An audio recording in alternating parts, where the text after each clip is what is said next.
की बड़ी खबर आ रही है कि किस तरह से मेघालय में बांग्लादेश बॉर्डर पर तनाव बढ़ गया है। बांग्लादेश की सीमा कई हद तक मेघालय से भी मिलती है, तो वहीं तनाव बढ़ गया है। तनाव बढ़ने का कारण यह है कि बांग्लादेशी घुसपैठिए भी वापसी पर हंगामा हुआ है, उनकी वापसी किए जाने पर हंगामा हुआ है। बीजेपी के इनकार के बाद ये तनाव बढ़ गया है। एक बांग्लादेशी नागरिक को वापस खदेड़ा था। रिपोर्ट्स के मुताबिक ये व्यक्ति मेघालय सीमा के रास्ते में अवैध रूप से भारत में घुसा था, जिसके बाद बीएसएफ ने उसे पकड़ लिया। तय प्रक्रिया के तहत सुरक्षा बलों ने उसे वापस बांग्लादेश की सीमा की तरफ भेज दिया। गैर कानूनी तरीके से घुसा था बांग्लादेशी। मेरे साथ मेरे सहयोगी रत्नदीप जुड़ रहे हैं। रत्नदीप, पूरा पूर्वोत्तर भारत पर नजर रखते हैं। रत्नदीप, क्या कारण है ये तनाव का?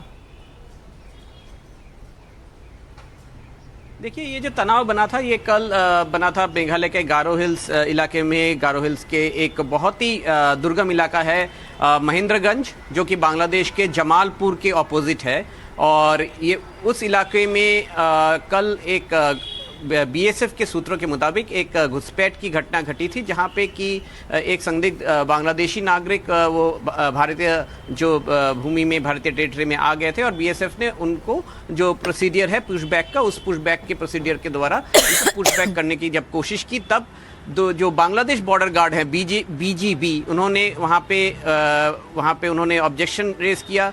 और जो जीरो लाइन होता है, जो नो मैंस लैंड होता है अंतर्राष्ट्रीय बॉर्डर में, क्योंकि आपको पता है मनोज्ञा जी, आपने खुद कवर किया है कि भारत ने अपने जो कटीले तार का जो फेंसिंग बनाया हुआ है बांग्लादेश बॉर्डर में, वो जीरो लाइन से 150 यार्ड अंदर भारतीय क्षेत्र में बना हुआ है। तो जो जीरो लाइन है उसके वहाँ पे तनाव बढ़ा। दोनों तरफ के जो गांव वाले हैं वो आए और उससे तनाव बढ़ गया था। और एक फ्लैग मीटिंग लोकल कमांडर के लेवल पे हुई, जो सूत्रों के मुताबिक हमें जो खबर लग रही है, मगर उस फ्लैग मीटिंग में कुछ नतीजा नहीं निकलने के कारण वो जो व्यक्ति है वो जीरो लाइन पे ही बहुत समय तक रुका रहा। मगर अब जो खबर हमारे पास आ रही है कि दोनों तरफ से ही एक भारत की तरफ से बीएसएफ ने जो भारतीय जो गांव वाले हैं या फिर मीडिया के कर्मियों को भी उस इलाके में आने से अब रोक दिया है, और बांग्लादेश की तरफ से भी अब रोक लगा दी गई है। और जो वो व्यक्ति है वो भी अब जीरो लाइन से हट गया है बांग्लादेश की तरफ।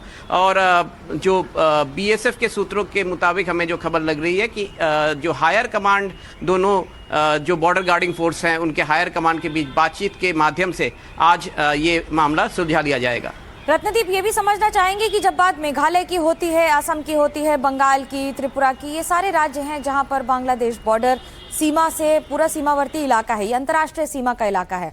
अतिरिक्त सुरक्षा व्यवस्था रहती है, लेकिन उसके बावजूद क्या ये पुशबैक के समय हुआ है जिन्हें वापस भेजा जा रहा था और जो वापस लेने को तैयार नहीं है बीजेपी?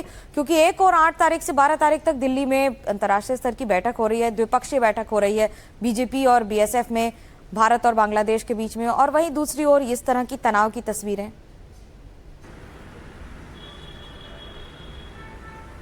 जी हाँ, ज़रूर, क्योंकि आपने देखा होगा कि पिछले कुछ महीनों में भारत ने अपना एक स्ट्रैटेजी चेंज किया है, जहाँ पे कि जब संदिग्ध बांग्लादेशी घुसपैठिए पकड़े जाते हैं तो उनको पुलिस के हवाले ना करते हुए और कोर्ट में ट्रायल, जो कि एक लंबा प्रोसेस होता है, उसमें नहीं जाते हुए पुशबैक किया जाता है, जिसके ऊपर बांग्लादेश और भारत के बीच इसके पहले भी हमने दूसरे राज्यों में, बॉर्डर इलाकों में तनाव देखा था। मगर ये जो मामला है ये बीएसएफ के सूत्रों के मुताबिक थोड़ा अलग है, क्योंकि ये जो बांग्लादेशी जो नागरिक है ये वहाँ पे रिलीजियस माइनॉरिटी है, और वो क्यों इस तरफ आ रहे थे, वो खुद से आ रहे थे या फिर उनको किसी ने भेजा था, उसकी अभी भी पूरी तरह से पड़ताल नहीं हो पाई है। मगर जब बीएसएफ ने देखा कि ये भारतीय टेरिटरी में बांग्लादेशी एक नागरिक आया है, तो बीएसएफ ने अपने जो जानकारी देने के लिए तनाव पर लगातार नजर भी रखिएगा, क्योंकि परिस्थिति से ही पता लगेगा कि आखिरकार स्थितियां किस तरह से बदल रही हैं।